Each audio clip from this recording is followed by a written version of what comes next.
प्रकरण 19 भट्टदेव. अगदी डोळ्यात वाती तेवून वाट पाहत होतो. शेवटी ते दोघे परतले. नामदेव तृप्त, त्याची दृष्टी फाकलेली, सर्वत्र सम झालेली, तर ज्ञानदेव कृतकृत्य. आता करावे असे काहीच उरले नाही. मुक्ता गहिवरून म्हणाली, किती दिस लावलेस रे ज्ञानदादा. तो क्षीणपणे हसला, बोलिला, विरळ सहायास शिकले पाहिजे मुक्ते. ज्ञानदादा जन्मभरी थोडाच असणार. धसकून मुक्ता बोलली, हे काय रे तुझे बोलणे. ज्ञानदेवाने तीच पोटाशी धरून माझ्या हाती सोपवले आणि बोलिला, गुरुदेव कोठे आहे ती. अरे निवृत्ती दादा गेले 8-10 दिस ध्यानस्थ आहे. त्यांची तंद्रा भंगलीच नाही. निवृत्ती होता त्या जागी ज्ञानदेव निघाला. आम्ही त्यामागे चाललो. तो त्याने आम्हास राहिविले. एकटाच गेला. माझी मुद्रा विवर्ण झाली. हे पाहून मुक्ता चमत्कारली, बोलली, काय झाले काका, ऐशी उदासी काय म्हणून. बळे हसून बोललो, आता म्हातारा झालो ना, सुखदुःखाचे आघात सहाय्याचे सामर्थ्य उणावले आहे. बराच वेळ अवघी बाहेर तिष्ठत होतो. शेवटी निवृत्ती ज्ञानदेवास धरून बाहेर घेऊन आला. थोडके हसून बोलला, चला पंढरीरायासी परिहार द्यायास अवघी रावळात जाऊ. दोघांमागे रावळात चाललो. जैसे एखादे मूल धरून न्यावे तैसे निवृत्तीने ज्ञानदेवास सांभाळले होते. गाभाऱ्यात गेल्यावरही त्यांनी ज्ञानदेवास विठ्ठलाचे पायी घातले. गंभीर स्वरात तो बोलू लागला, देवादी देवा, हे लेकरू पायावरी घातले आहे. यासाठी जे नेमले होते ते अवघे आणि परिपूर्ण केले. कोण्या गोष्टीचे उणे पण ठेवले नाही. आता शिनले भागले श्रीचरणाशी आले आहे. यास निरंतर चरणी ठाव द्यावा. यापरते काही नाही, काहीच नाही. मागे आम्ही अवघी उभी होतो. निवृत्तीचे हे निवेदन ऐकता क्षणी मुक्ता त्याचकडे धावली. त्यास धरून बोलली, तू पांडुरंगास काय मागितलेस रे दादा. हसून तीच पोटाशी धरीत निवृत्ती बोलला, ज्यांनी 12 वर्ष वनवास हस्त्यामुखे साहिला, कधी मुद्रेवर दुःख उमटू दिले नाही, त्या मायबापांची आपण लेकुरे मुक्ते. आपण अस्वस्थ होता उपयोगाचे नाही. अति कळवळून ती बोलली, सांग दादा सांग, केवळ एकच सांग ज्ञानदादा. आपण सर्वांनी आळंदीत जायचे आहे. ज्ञानदेव मावशी शब्द दिला होता की ही धडोती तुझपाशी ठेवू लागतील तेव्हा नेहू, आठवते. होय, तर ती आता तिसपासून मागून आणायची आहेत. ज्ञानदेव ती लेणार आहे. आणि दादा दादा विवल होऊ नको मुक्ते. ज्ञानदेव संजीवन समाधी घेणार आहे. जणू आम्हावरी शतशत विजा एक एका कोसळून पडल्या. किती झाले तरी मुक्ता रुक्माईची लेख होती. विरहाचे दुःख ती पिऊन गेली आणि तिने ज्ञानदेवाला सांभाळायचे आपल्याकडे घेतले. आळंदीहून आलो तेव्हा कोण उत्साह होता. आता विषादाचा सागर असीम अमर्याद. ज्ञानदेव भावावस्थेत गेला. तो भानावरच नाही. निवृत्ती तर सदैव समाधीस्थ. नामा विठा गोंदा नारा म्हादा जनी असे किती किती भक्त भागवत आम्हा सवय होते. हरिस्मरण चालले होते. टाळ वाजत होते. मृदुंग घुंगवत होते. मात्र अवघ्यांची मने दूषित, तटस्थ, केवळ चालायचे होते. विरक्त, उदासीन. ज्ञानदेवा सवय चालून घ्यायचे होते. आता पुनरुपी तो आम्हा सवय चालणार नव्हता. आम्हाशी बोलणार नव्हता. मार्गे सर्वत्र व्रत वाऱ्यासारखे पसरले. खेडोपाडी पसरलेले ज्ञानदेवाचे भक्त, हरीचे दास आक्रंदत गोळा होऊ लागले. ज्ञानदेवा भोवताले आक्रोशाचे तारांगण पडले. मुक्ता त्या अवघ्यास बोलली, आक्रंदता काय म्हणून. आक्रंदायचे त्यासाठी असते ज्याचे जीवनकृत्य अपूर्ण राहिले. शोक त्यासाठी करायचा असतो की ज्याने हरीने दिलेल्या या पार्थिवाचे सार्थक केले नाही. माझ्या ज्ञानदेवा ऐसे जीवन कृतार्थ तर कोणाचेच नाही. अनाक्रोश क्षमा त्याच्या रूपी प्रकटली. कर्मे अनासक्त करावीत हा आदेश अन्य कोणी आचरून दाखवला. जीवनातील प्रत्येक क्षण त्याचा सोनियाचा झाला. त्यासाठी जो प्रत्येक दिवस उगवला त्याच्या पदरी ज्ञानदादाने भरभरून ओतले. तेव्हा खंत करू नका. श्रीहरिपास मागणी मागा की वर्षत सकळ मंगळी ईश्वरनिष्ठांची मांदियाळी. अनवरत भूमंडळी भेटतू होता. आळंदीस पावते झालो. वृत्त ऐकता क्षणी कावेरी चरोलीहून धावत आली आणि केळ कोसळावी तशी मुक्तेवरी कोसळून पडली. ती साथी धरून समजावीत मुक्ता बोलली, ऐक नागी मावशी. धुंद पुंद रडत कावेरी बोलली, आता यापरती आणखीन काय ऐकवतेस बाई. जन्मावरी तुम्ही सुख कैसे ते पाहिलेच नाही. आम्ही अतिशय सुखी आहोत. तू काय सांगतेस मुक्ते. मला आगे म्या समक्ष अवघी पाहिले आहे. नक्षत्रासारखी माझी सखी, तिचा आणि तिच्या ब्रताराचा जन्मभर छळ केला मेल्याने. तुम्हा लेकरास घेऊन कैशी त्या वनात राहिली, कैसे तिने दिवस काढले. शेवटी एके दिनी पिलास उघडे टाकून भरतारा मागे चालती झाली. कशी जगला असाल, काय जेवला असाल. मावशी, आमचे कोणाविरुद्ध कसलेच गाऱ्हाणे नाही. आणि दादाच्या समाधीविषयी म्हणशील तर स्वतः निवृत्तीदादाने त्यास अनुमती. आगे कोण निवृत्तीदादा, त्यास काय अधिकार. जन्मले तेव्हा मायेच्या कुशवटे कवने हात देऊन यात झेलले. कवने प्रथम 2 पायावर यास नाणिले. कवने उराशी धरले. होता कोण तो निवृत्तीदादा यास अनुमती देणारा. अंतिम मी पुढे सरलो.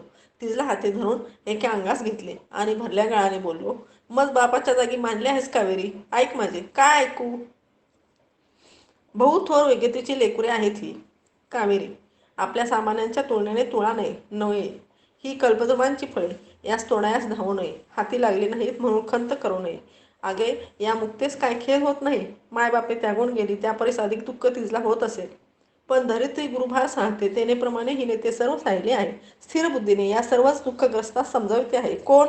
तीच. डोळे पुशीत कावेरी बोलली. तो कोठे आहे? तिकडे निवृत्तीपाशी बसला आहे. मात्र तो भावावस्थेत आहे कावेरी. फुतकारीत ती बोलली. मग मी काय त्यास भाऊही नाही म्हणतात? अवश्य पहा, मात्र त्याचे तंद्रे भंगेल असे काही करू नकोस. बाहेर निवृत्ती बसला होता. ते ती गेली. तो तीच ज्ञानदेव तेच ध्यानस्थ होऊन बसलेला दिसला. जणू एखादा सरिता सागरास मिळाली असावी. तिचे धावणे शांत स्थिरावले असावे. ऐसा देहभावाने सांडलेला ज्ञानदेव तिने पाहिला. तद्रुपता पावलेला तल्लीन झालेला ज्ञानदेव तिने पाहिला. कासवाने आपले हातपाय आवरून घ्यावे तेनेप्रमाणे इंद्रियास आवर घातलेला, किंवा इंद्रियार्थी उदासीन, आत्मरसाने संपन्न, जणू तो अमृताचा निर्झर किंवा निर्वातीचा दीप असा ज्ञानदेव तिने पाहिला. त्याच्या दर्शनासवे तिचे हर्षखेद मावळे. डोळ्यावर ते झरणारे असूवे पुशीत ती त्यास पाहतच राहिली. इंद्रायणी तीर पताकांचे वन झाले होते. सर्वत्र टाळ मृदुंगांचा ध्वनी ऐकू येत होता. संत, भागवत, शास्त्री, पंडित, पाठक, प्रवचनकर्ते, कुणबी, साळी, कोळी, महार, चांभार, ढोर झाडून सगळ्या अंगीस दाटले होते. चांगदेव आणि नामदेव दोघे निवृत्तीपास गेले आणि नम्रतेने पुसू लागले. समाधी स्थळ कोठे? येथेच सिद्धेश्वरापास. नंदी एका अंगास चालल्यावर तेथ विवर दिसेल. वरी अजानवृक्षाचे वन आहे. तेथ 10-20 जण धावले. त्यांनी नंदी एका अंगास सारिला. तो खालते विवर दिसले. 2-4 जण धीराचे हाती टेंबे घेऊन खालते उतरले. पायऱ्या संपल्यावर 3 हात लांब आणि 3 हात रुंद असे विवर आढळले. स्वच्छ, केवळ अंधकार, त्या पलीकडे कसलाही दोष नाही. नामदेवाचे पुत्र नारा विठा गोंदा. त्यास तो बोलिला, बाळानो, आज एकादशी, त्रयोदशी समाधी महोत्सव. 2 दिस ते स्थान झाडून काढा. ते धूप जाळा. अगदी नेटके करा. रात्री हरिगजर झाला. रात्रभरी कीर्तने आणि भजने सुरू होते. दुसऱ्या दिवशी अंग धुवून स्वतः कावेरीने पारणे रांधिले. तोवरी पाटक धापा टाकीत चरोलीहून वस्त्रे घेऊन आले. ती मुक्तेच्या हाती देत कावेरी घवरली. हवी तेव्हा नेऊ म्हणाला होता. या क्षणी ती आणावी लागतील हे कोणास ठावे होते? जणी बोलली. आगे बाये, थोर तुझे भाग्य. 28 युगांती असा क्षण येतो. त्या क्षणी ज्ञानोबा तुला दिलेली वस्त्रे नेसतो. या परते हवे तरी काय? गैवरून अनावर होऊन कावेरी एका अंगास सरली. त्रयोदशी ते दिवशी मात्र मोठ्या यत्ने करून ठेवलेले आसवांचे लोट फुटले. रात्रभर झोप कोणासच नव्हती. पहाट झाली. एक वारकरी उठून वासुदेव गाऊ लागला. मुक्ता खदखदत होती. ती उठून कावेरीपास गेली. तिच्या ओटी कुशीत शिरली आणि धाय मोकलू लागली. नाना परीचे आठवू लागली. आगे माय गेली, बाप गेले, आम्हा लहानग्यास त्याने त्यागून. तेव्हा कवनाच्या पदराखाली छपलो होतो. कोण मायेचे पाकर घालीत होता? जो आमची माही झाला, बापही झाला, ऐशी दोन्ही रूपे जो एकटा आला. मावशी, आता कवनास ज्ञान देता ऐशी हाक घालू? ए बाळा मुक्ते, ऐसे म्हणत कोण मजला उरी पोटी धरील? तो एक अति नवर घडले. पर्वत पाजरू लागला. निवृत्ती आसन मांडून बैसला होता. त्याच्या कंठावाटे उमटलेला हुंदका स्पष्ट ऐकू आला. मुक्ता उठली आणि धावत त्याच्या अंगावर कोसळली. दोघेही कळवळली. दीर्घध्वनी करू लागली. आक्रंदू लागली. निवृत्ती स्फुंदत म्हणू लागला. मुक्ते, काय करू गे? किती आवर्तव शिकवतो या मनात, पण ते राहत नाही. आठवावे तरी किती? माझा ज्ञाना गुणांचा समुद्र. बांधल्या तळाच्या पाठ फुटावा आणि पाणी 12 वाटे व्हावे, ती गती झाली आहे. बांधली पेंडी सुटली गे मुक्ते. हरणी दिगंतरा निघून चालली. ती विना ही खूप उदास पडली आणि तिची ही पाडसे, ही मुक्ता हा सोपा आणि संकोच करून तरी की निमित्ते करू. निवृत्ती देखील ज्ञानदेव तर त्याचीही माय झाला होता. तर ही पाडसे आपल्या या मायेला साथ घालीत 12 वाटे हिंडतील. मी उठलो, निवृत्तीपास गेलो. त्या समजावू लागलो. व्रतात श्रम होते हे माहीत असून देखील मेघांची अस्वी पालवाने पुसायची ती धडपड होती. निवृत्ती भरभरून म्हणू लागला. अहो काका, याचे गावे तरी किती? स्वप्नी देखील याने कधी अमर्यादा केली नाही. गुरु शिष्य पण कैसे असते त्याची मर्यादा आचरून दाखवली. डोळ्यांची अत्यंत पाणी यामुळे फिटली. आता ऐसे कोणी होणे नाही. निवृत्तीने ही येणेप्रमाणे धाय मोकललेली ऐकून भक्त भागवत हुंदकू लागले. मुंग्याच्या विवरास आग लागावी तैसे झाले. अवघ्यांचे नेत्र प्रेमाश्रूंनी वाहू लागले. प्राण कासावीस झाले. जीवनावेगळी मासोळी तडफडू लागली. ती गती 10 दिशा ओत झाल्या. नामदेव आक्रंदून म्हणू लागला, विठ्ठला पांडुरंगा, माझ्या मनीचे अर्थ तुझविन आकळले तरी कोणास. अरे हा योग्यांचा योगी दृष्टीआड होतो आहे. या क्षणावेळी ज्ञानदेव भावसमाधीत आकंठ बुडाला होता. त्या सर्वांचे रुदन ऐकून तो भानावरी आला. उठला. निवृत्ती पास पोसून त्यास चरणस्पर्श करीत बोलला, दादा, आपण ज्ञानियांच्या कुळीचे तन्मनी. आपणच जर ऐशी खंते करू लागला तर अज्ञानांनी कोण्या वाटे जावे? मुक्ता सोपानांनी कोणाच्या मुखाकडे पाहून आसवे आवरावी? अहो, तुमचा ज्ञाना कोठे जात नाही की येत नाही. वाचेपलीकडील स्थितीमध्ये आपण त्यास स्वहस्ते आरूढ केले आहे. आता तो तेथून डळेल कैसा? आपण त्यास निरंजनी जर बांधून दिली आहे आणि शरीराचे पुसूजाल आकाशचे ठाई किती कांबरे येतात आणि हरपतात. त्यांची खंती कोण करू जातो? अहो, श्रीरामही गेले.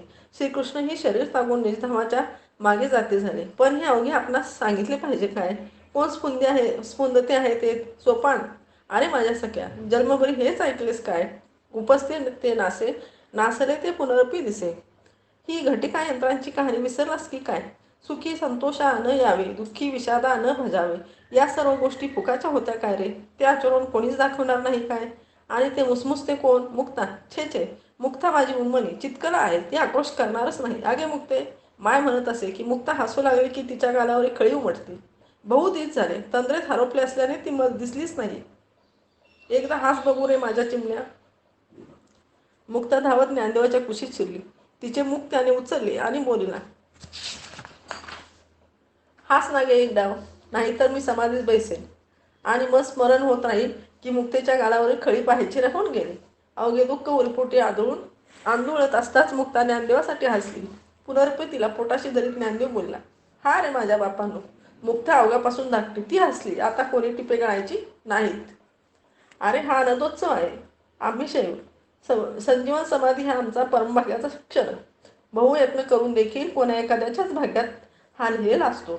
श्री गुरु उदार झाले आणि त्यांनी ज्ञानदेवास अनुमती दिली आहे, तेव्हा हा क्षण आनंद कल्लोळाने साजरा करा.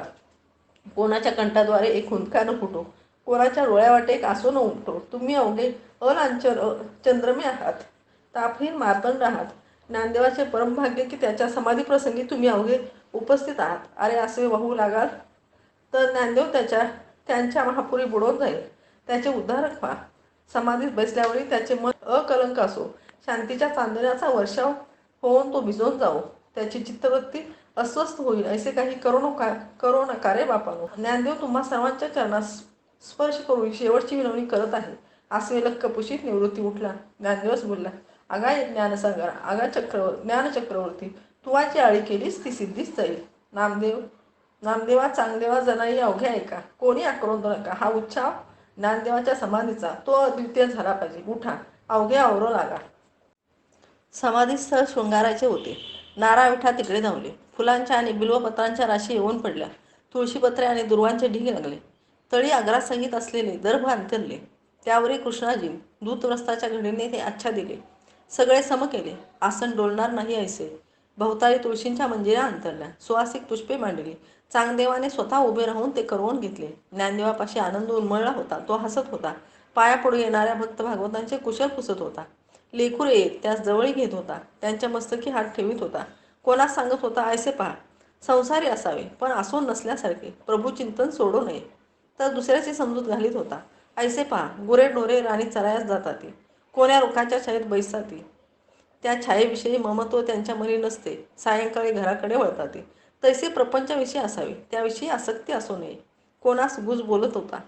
स्वकर्म त्यागो नाही बापा. अरे कर्म त्यागले तर हातापायांचे व्यवहार थांबतात काय?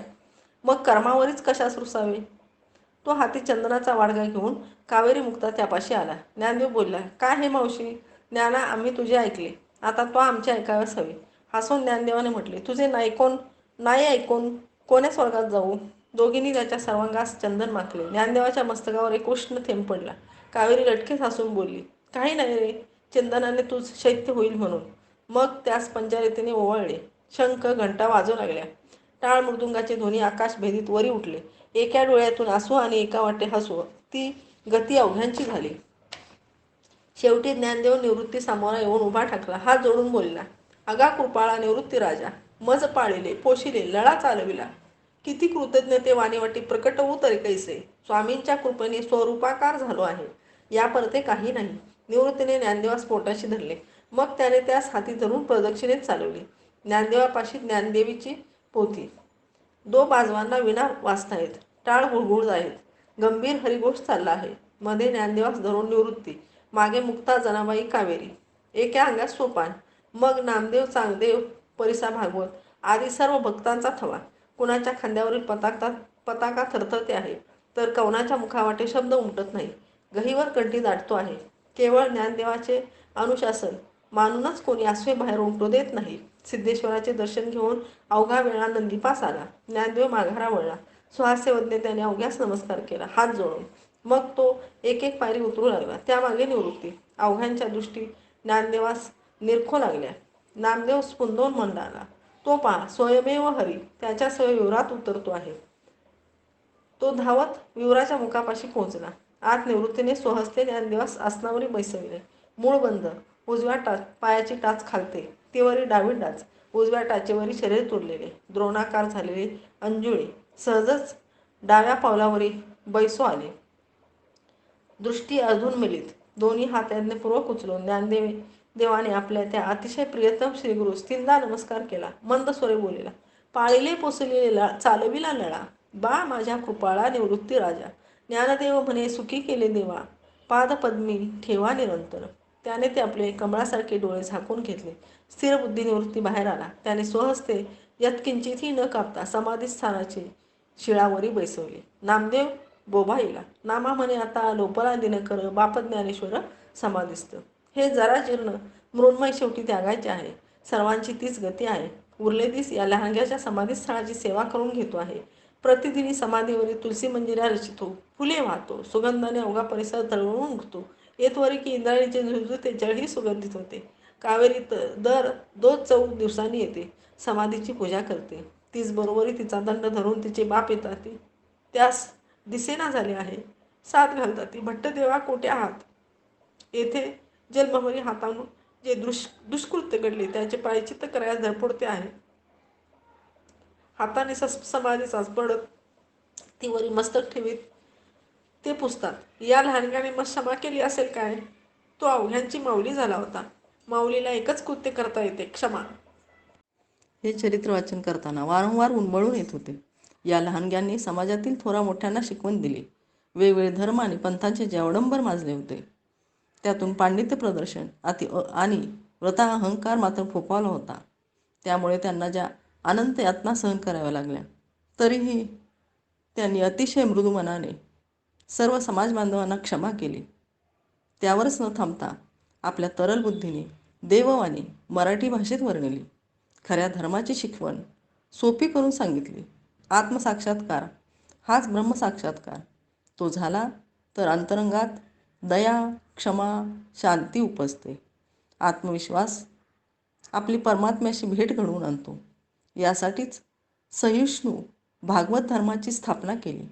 भक्तराज नामदेवासोबत तीर्थयात्रा करून त्याचा प्रसार करताना हरिपाठ, भजन, कीर्तनातून खऱ्या भक्तीची ओळख जगाला करून दिली. चराचरातील चैतन्याचीही जाणीव अनुभवातून दिली. आज कार्तिक वद्य त्रयोदशी, संजीवन समाधी सोहळ्याची स्मृती जागविणारी तिथी, अर्थात आळंदी यात्रेचा मुख्य दिवस. पण या दशमीपासूनच वारकऱ्यांना आळंदी यात्रेचे वेध लागले आहेत. ही एकादशी ज्ञानोबा माऊलींची एकादशी. सर्वच वैष्णव भक्त आपापल्या घरात, गावात, मंदिरात आहेत, पण मनाने केव्हाच आळंदीत पोहोचलेत. गावातील विठ्ठल रुक्माई हे प्रत्यक्ष पंढरीचे पांडुरंग व माता रुक्माई झालेत. पुंडलिक, नामदेव, निवृत्ती, सोपान, मुक्ता, जना, म्हादा, गोंदा सारी संत मंडळी त्यांच्या सवय कीर्तनात तल्लीन झालीत. माऊलींचे दर्शन घेत आहेत. माऊलींचा आशीर्वाद प्रत्येकाला मिळत आहे. संसारी असून नसल्यासारखे असावे. प्रभुचिंतन सोडू नये. प्रपंचाविषयी आसक्ती नसावी. स्वकर्म त्यागू नये. सतत कार्यमग्न असावे. दया आणि क्षमा अंगी बाणवावी. अंतरात डोकवावे, तेथे अखंड श्रीहरीचा वास आहे. अंतरीची ज्योत मालवू नये, यासाठी हरिचिंतन भजन असावे, अवडंबर मात्र नसावे. असे नाना परीचे आपुलकीचे लढिवाळ बोळ ते ऐकत आहेत. आज त्रयोदशीला माऊली समाधी घेणार म्हणून हुरहुरत आहेत. पुन्हा पुन्हा भेटीची तळमळ मनात आहेत. यासाठी पांडुरंगाला पुढच्या वर्षीचा सोहळा निर्विघ्न होऊ दे, समाधीचे माऊलींचे दर्शन होऊ दे, वारी घडू दे, हेची दान मागत आहेत. रामकृष्ण हरी. माऊलींच्या पसायदानाने या चरित्र वाचनाचा शेवट करूया.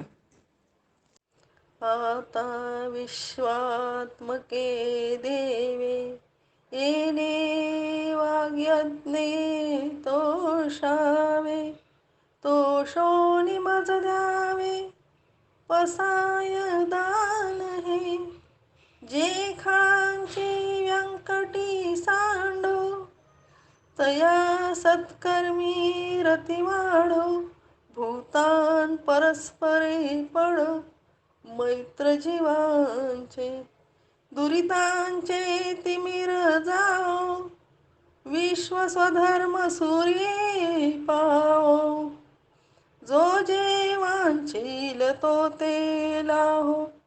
प्राणी जात वर्षत सकळ मंगळी, ईश्वर निष्ठांची मादियाळी. अनवरत भूमंडळी भेट तू भूता. चला कल्पतरूंचे आरव, चेतना चिंतामणीचे गाव. बोलते जे अर्णव पियुषाचे, चंद्रमेचे अलांछन.